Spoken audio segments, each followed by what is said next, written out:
Ready to dive deep into habits today? Let's do it. We're going to be talking about how those small everyday actions, how those really shape our lives, and how we can kind of use the science behind habit formation to unlock some serious potential. Absolutely. Our guide for this deep dive is James Clear's Atomic Habits. Yeah. If you had a chance to read that one. Oh, yeah. Yeah. It's such a fantastic read. Yeah. Packed with really good insights and practical tips. I think one of the coolest ideas is this idea of the plateau of latent potential. Yeah. So imagine you have like an ice cube sitting in your drink. Right.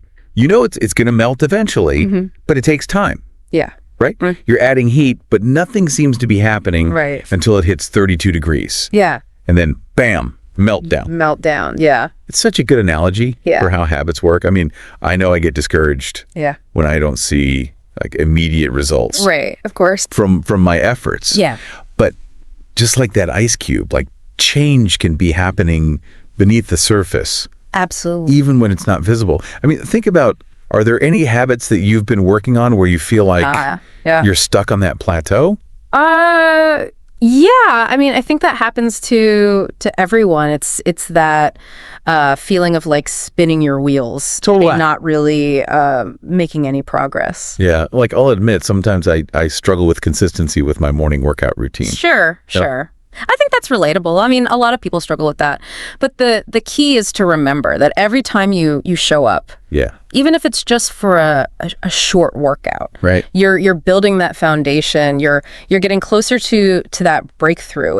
It's those small, consistent actions that accumulate over time and lead to real lasting change. So it's not about being perfect. It's about like showing up and putting in the work. Exactly. Even when we don't feel like it. Exactly. And the beauty of this is that it applies to any habit that you want to build, whether it's writing, learning a new language, eating healthier. Yeah. Those small, consistent actions will eventually lead to significant results. For sure. But there's another layer to this. It's not just about doing the actions. Right. It's about the kind of person that you're becoming in the process. Okay, I'm intrigued. Tell me more about this identity-based approach to habits. Sure. So Clear argues that lasting habits are rooted in our self-image. Okay. So, for example, someone who sees themselves as a non-runner, right? They will likely struggle to stick to a running habit, even if they have the best intentions. Their actions are constantly battling with their self-perception. Right. So every time we act on a habit, we're essentially like reinforcing our self-image. Absolutely. For better or for worse. Yes. Right? If I hit the snooze button every morning, I'm casting a vote for the person who sleeps in. That's exactly it. It's a powerful way to think about it. Yeah. The question to ask yourself is, like, what kind of person do your current habits reflect? And more importantly, who do you want to become? Right. Because those small actions are shaping your identity. Right. One choice at a time. Yeah. That's kind of a bit mind-blowing. So it's not just about building good habits. It's about aligning those habits with the person we aspire to be. Absolutely. I love that. Yeah. But let's get practical for a second. Clear talks about these 4 stages of habit formation. Cue, craving, response, and reward. Yeah. Can you walk us through that? Absolutely. Let's picture a simple habit. Like reaching for your phone when you get a notification. Right. So the cue is the notification sound. Okay. Right? It grabs your attention. Yeah. The craving is that feeling of wanting to know what the notification is about. Okay. Maybe a bit of FOMO mixed in there. I can definitely relate to that. Yeah, like the anticipation is almost as strong as the actual thing. Exactly. Yeah. So the response is the action that you take, picking up your phone and checking the notification and the reward. Yeah. Well, it could be the satisfaction of seeing a message from a friend or getting a bit of news or just that feeling of being in the loop. Right. And that reward reinforces the entire cycle. Okay. Making it more likely that you'll repeat the habit the next time you hear that notification sound. So it's like this loop. It's a chain reaction of sorts. Yes. But how do we use this knowledge to actually build better habits? Right. Or break those pesky bad ones? That's where Clear's 4 laws of behavior change come in. Okay. So we want to make our good habits obvious, Okay. attractive, easy, and satisfying. Right.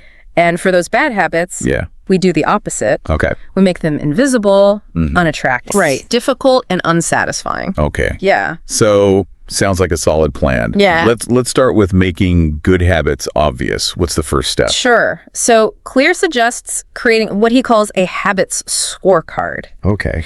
And it's essentially taking inventory of your daily routines, both good and bad, so you can see those unconscious patterns that you might not even realize are running the show. It's like holding up a mirror to our autopilot mode. Exactly. Yeah, exactly. So once you're aware of those habits, you can start to be more intentional about them. Right. The next step is using what Clear calls implementation intentions. Okay, that sounds fancy. Break it down for me. Sure.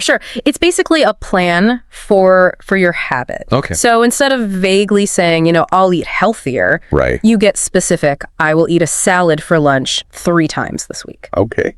Right. So you're setting a clear intention and creating a specific action plan. So you're removing that decision fatigue. Exactly. Like making the healthy choice the default option. You got it. And here's a fun trick, habit stacking. Okay. You leverage the power of an existing habit to create a new one. Okay. So for example, after I brush my teeth, I will meditate for 5 minutes. Oh, so you're using that like existing routine Yes. as a trigger Exactly. for the new habit. It's like setting up like a domino effect. Exactly. Precisely. But here's another key point.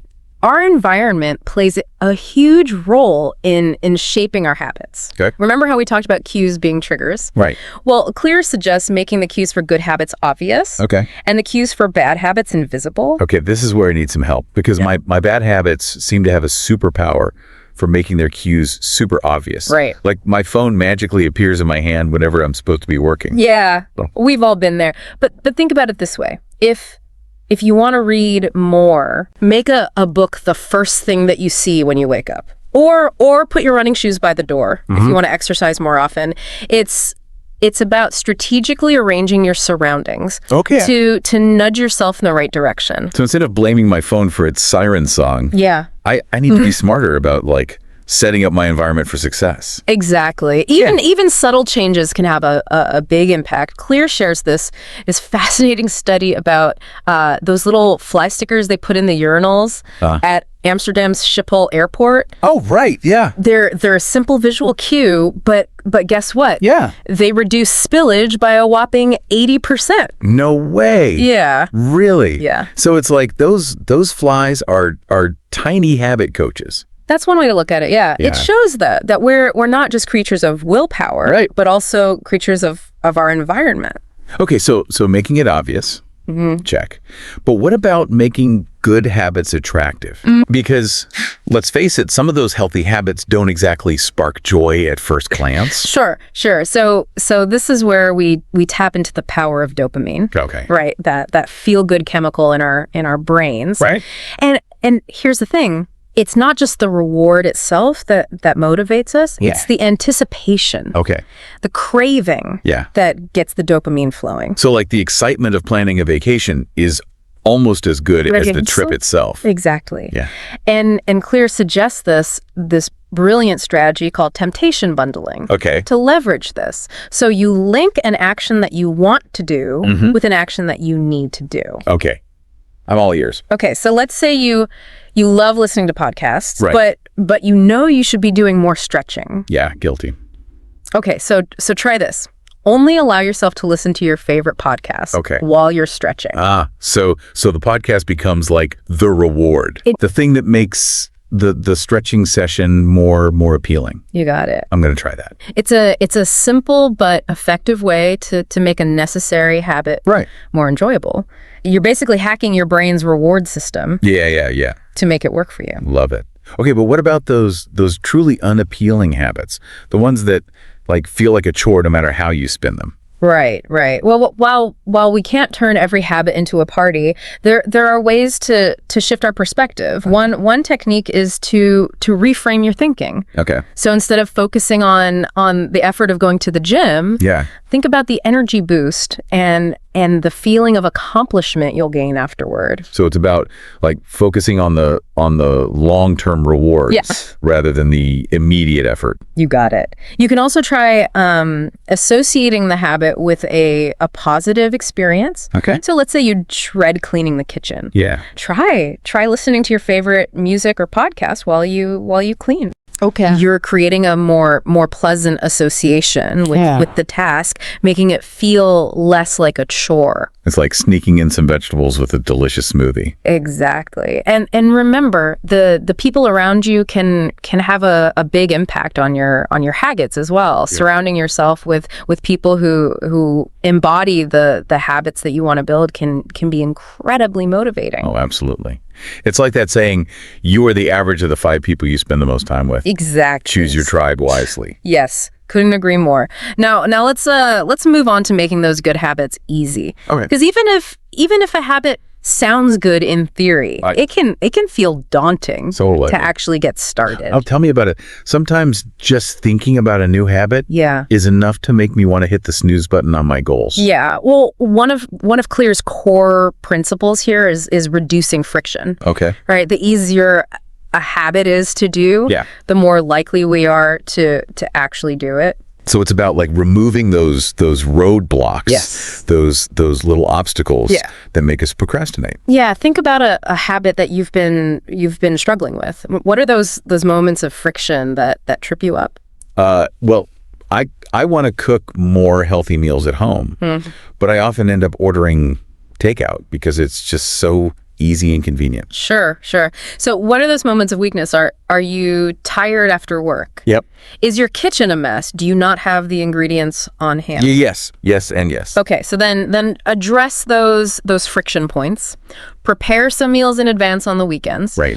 Keep your kitchen organized. Okay. And stock up on healthy ingredients that are quick and easy to cook. Okay. So I'm basically setting myself up for success by removing those barriers. Exactly. To making healthy choices. No more excuses. No more excuses. Exactly. And it's not just about our physical environment. Right. It's about our digital environment too. Right.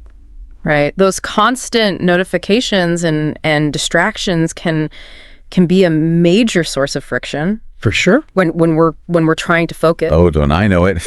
My phone is like a black hole of distraction. Right. So think about ways to reduce that digital friction. Okay. Turn off notifications.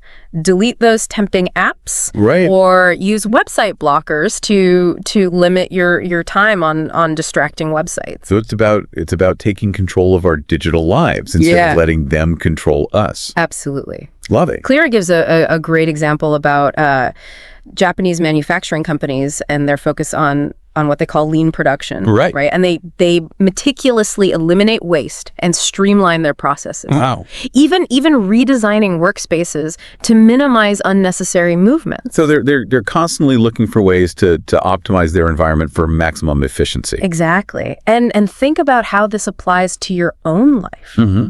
Right? Those little moments of friction, searching for your keys, scrolling through endless emails, getting bogged down in decision fatigue. Right. They drain our time and energy. By reducing that friction, even in small ways, we create more mental space for the things that matter most. Friction reduction is officially my new mantra. I love it.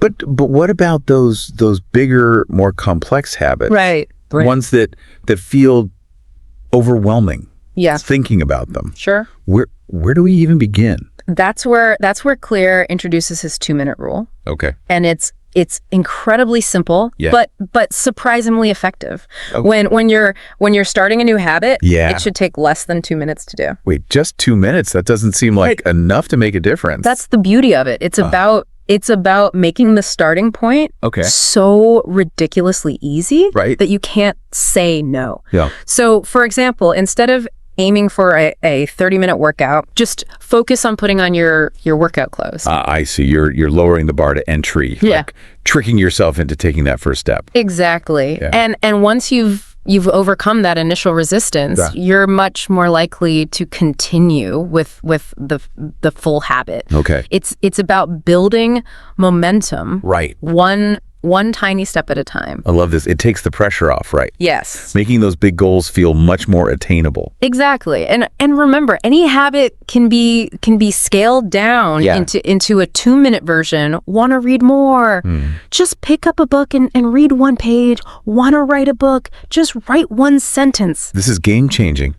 Suddenly, all those intimidating habits feel much more manageable. That's the spirit. Remember, those 2-minute actions repeated consistently add up to significant progress over time. Okay, making it easy. Yeah. Check.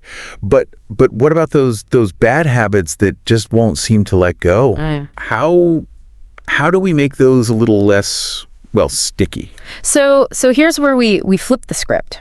Okay. And we focus on making bad habits difficult. Okay. Remember how we talked about reducing friction for good habits? Yeah. Well, for bad habits, we want to increase it.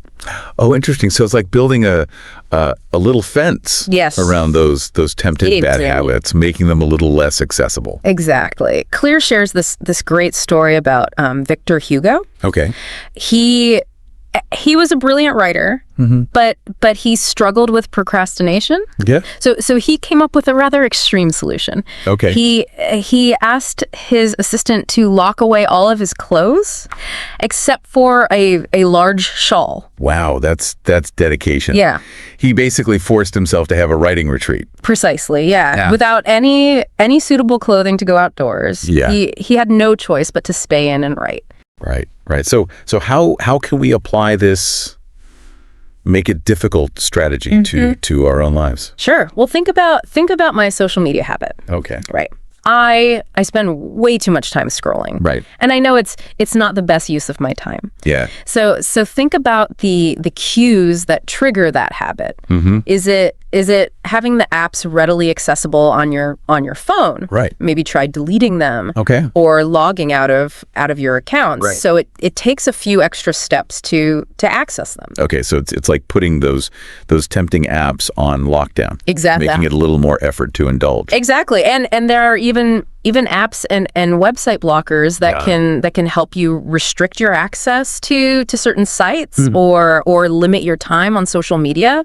So it's like outsourcing that willpower. Absolutely. Like automating those good choices. Absolutely. Yeah, and you can get creative with physical barriers too. So let's say you're trying to eat healthier.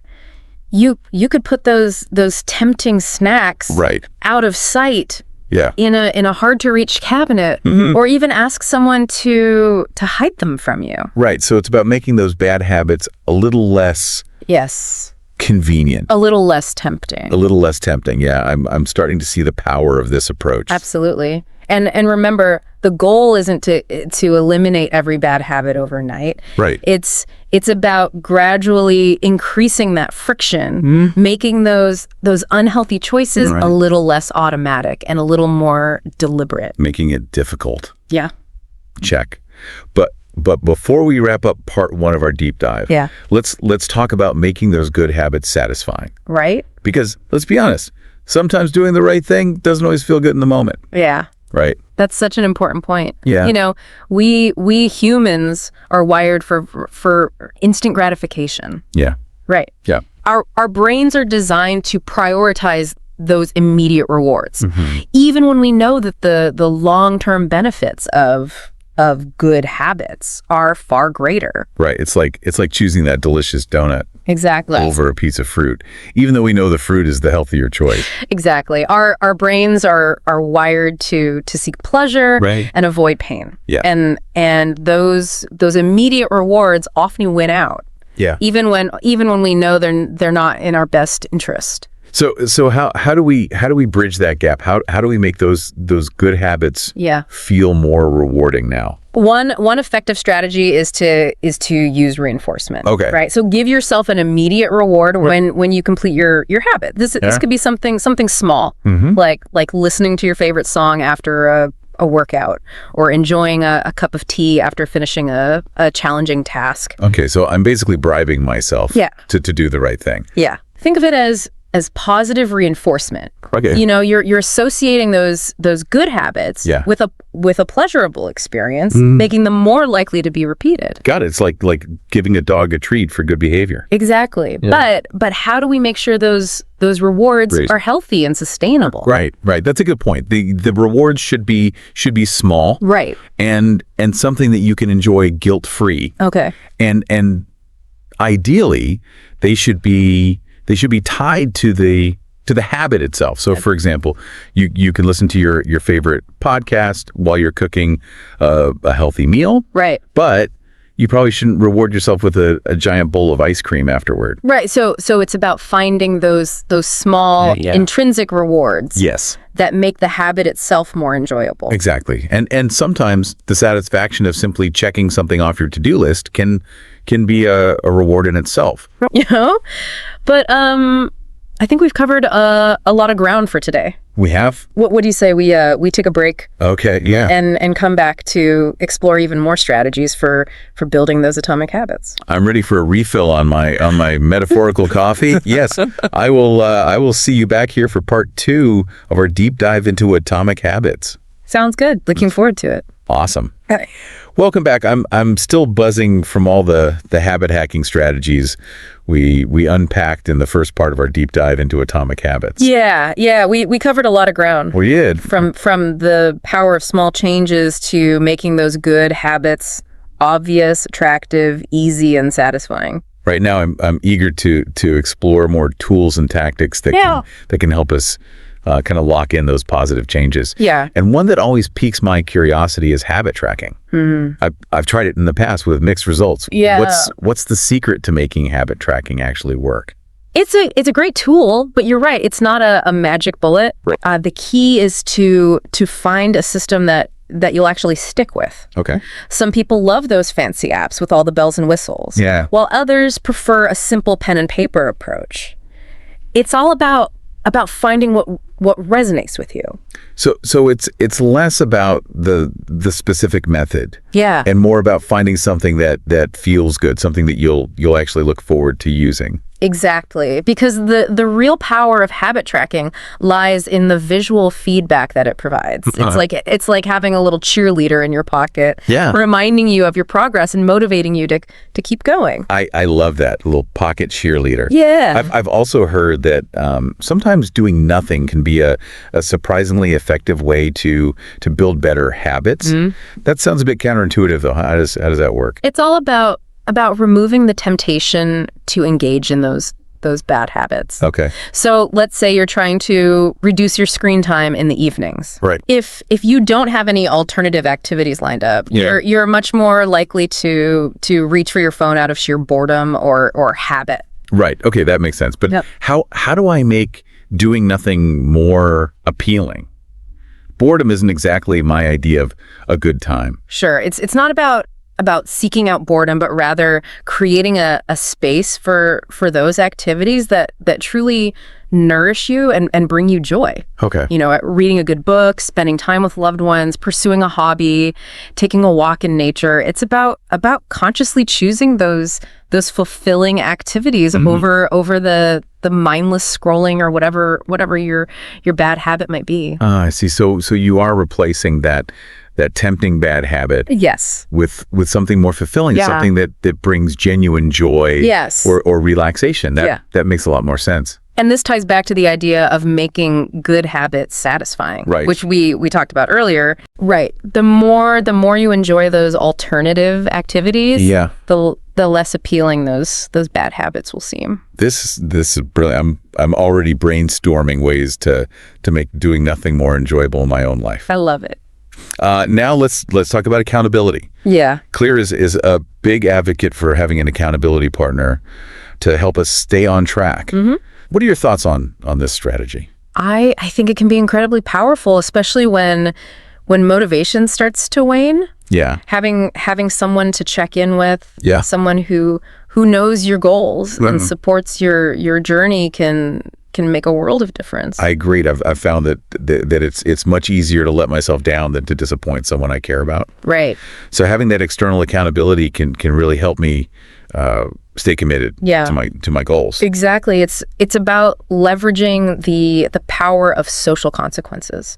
Right? We're more likely to follow through on our commitments when we know someone else is watching, Right. and holding us accountable, even if it's just in a supportive way. Right. Clear shares a pretty extreme example in the book about a guy who created a habit contract Yeah. with his wife and personal trainer to help him lose weight. He actually had to pay them money Wow. every time he missed a workout Yeah. or indulged in unhealthy food. That's definitely a high stakes approach. And while most of us probably don't need to resort to financial penalties, Right. the principle is sound. Having those external consequences, whether it's a friend checking in on your progress or a public declaration of your goals, Right. can provide that extra push to stay committed. So accountability can take many forms. Yeah. But the key is to find what works for you. Absolutely. And your personality. Yeah. Now let's talk about those inevitable moments when we hit plateaus or setbacks. Yeah. How do we keep from getting discouraged and throwing in the towel? Clear emphasizes the importance of never missing twice. So if you slip up one day, Yeah. don't beat yourself up about it. Right. Just get back on track as soon as possible. Okay. It's about consistency, not perfection. It's like that old saying, fall 7 times, stand up 8. Exactly. It's not about avoiding failure. It's about how we respond to it. Exactly. Everyone slips up from time to time. Right. The key is to view those setbacks as learning opportunities, not reasons to give up. That's so reassuring. Yeah. It's like giving myself permission to be human. Yeah. To not be perfect. Exactly. And remember, habits are a journey. Yes. Not a destination. Yeah. It's about continuous improvement. Yes. Not overnight transformations. It's all about progress, not perfection. I love that. I love that too. But let's shift gears a bit and talk about finding the right habits in the first place. How do we know which habits are worth building? Yeah. The ones that would truly make a difference in our lives. That's a great question. And Claire reminds us that not all habits are created equal. Right. Some habits are more impactful. Yeah. More aligned with our goals and values than others. Right. I could spend hours perfecting my origami skills. Right. But will that really move the needle on my bigger life goals? Right. Probably not. Exactly. It's about focusing on those high leverage habits, the ones that will have the biggest positive impact on your life. Okay. So how do we identify those high leverage habits? What's the secret formula? There's no one size fits all answer, but Claire suggests a few things to consider. Okay. First, think about your values, your goals, Right. and the kind of person that you want to become. Right. What habits will support those aspirations? Right. It's about aligning our actions with our values and goals. Yes. But what about those habits that just seem to come naturally to us? Should we focus on building those, or should we challenge ourselves to try new things? That's where the explore exploit trade-off comes in. Okay. It's about finding the balance between trying new things Yeah. and capitalizing on our existing strengths.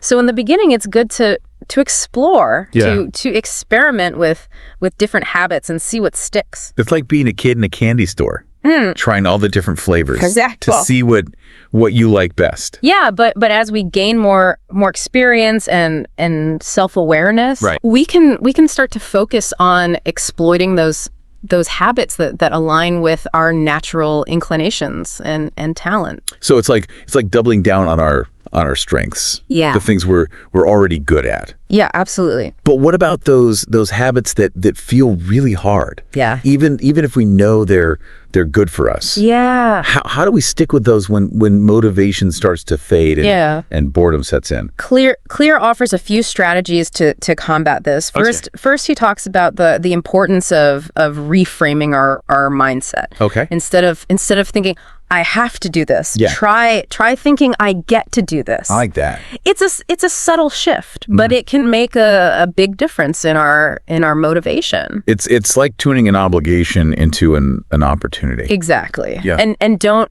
underestimate the power of making the habit itself more enjoyable. Can you find ways to make the process itself more engaging or even fun?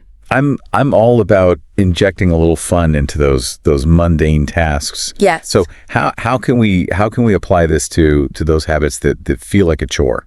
So let's say you're trying to stick to a writing routine. Okay. Could you create a cozy writing nook that inspires you? Mm-hmm. Could you listen to upbeat music or nature sounds while you write? Okay. Could you reward yourself with a cup of coffee or a walk in nature after you've finished a certain amount of writing? Those are great ideas. Yeah. It's all about turning those must-do tasks into something more pleasurable, more enticing. Exactly. Yeah. And another powerful technique is to focus on the identity Right. that you're building, not just the task at hand. Right. Remember how we talked about identity-based habits? Right. It's not just about the things we're doing, it's about the person we're becoming Exactly. in the process. Exactly. So instead of focusing on the difficulty of going to the gym, Yeah.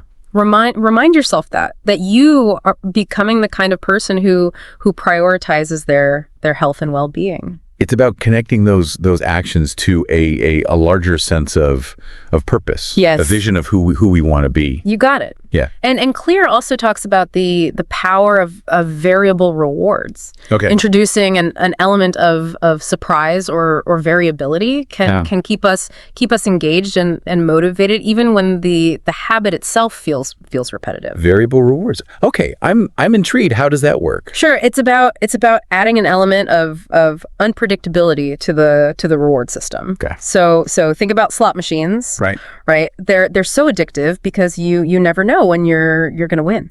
So it's the anticipation, the possibility of a reward that they keep us coming back for more. Exactly. And while we don't want to turn our lives into giant slot machines, we can apply this principle in subtle ways. Okay. So, for example, let's say you have a walking habit. Mm-hmm. Instead of always walking the same route, try exploring new trails or parks. Right. Or you could listen to a different podcast or audiobook each time you walk. So it's about keeping things fresh, introducing variety to prevent boredom. Exactly. and keep things exciting. Exactly.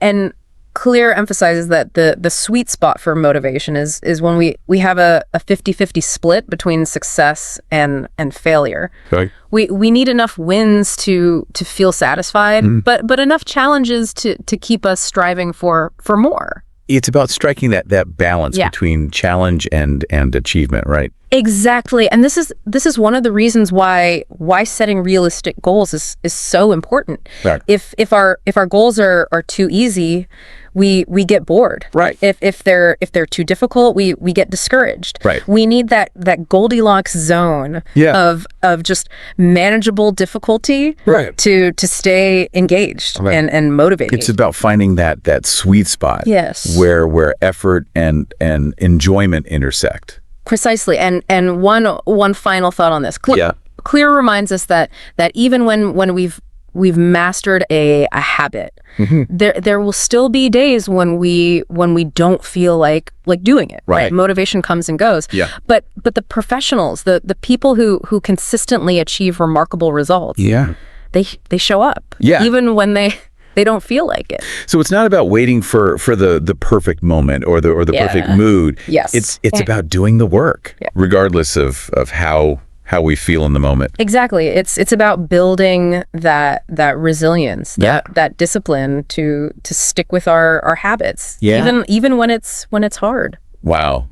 This episode is just jam-packed with insights. It is. I feel like I need a moment to process all this wisdom before we move on. We have covered a lot. Yeah. How about we pause here and pick back up for our final part. Okay. We will wrap up this deep dive with a look at how we can continue to review and refine our habits for long-term growth. Sounds like a plan. See See you back here soon. Welcome back for the final stretch of our Atomic Habits journey. I'm feeling energized and ready to put all of this incredible knowledge into action. Me too. And we've saved a crucial piece of the puzzle for last. Okay. The art of reflection and review. Okay, so we've talked about identifying our habits. Right. Making them obvious, attractive, easy, and satisfying. And even finding ways to stay motivated and accountable. Yeah.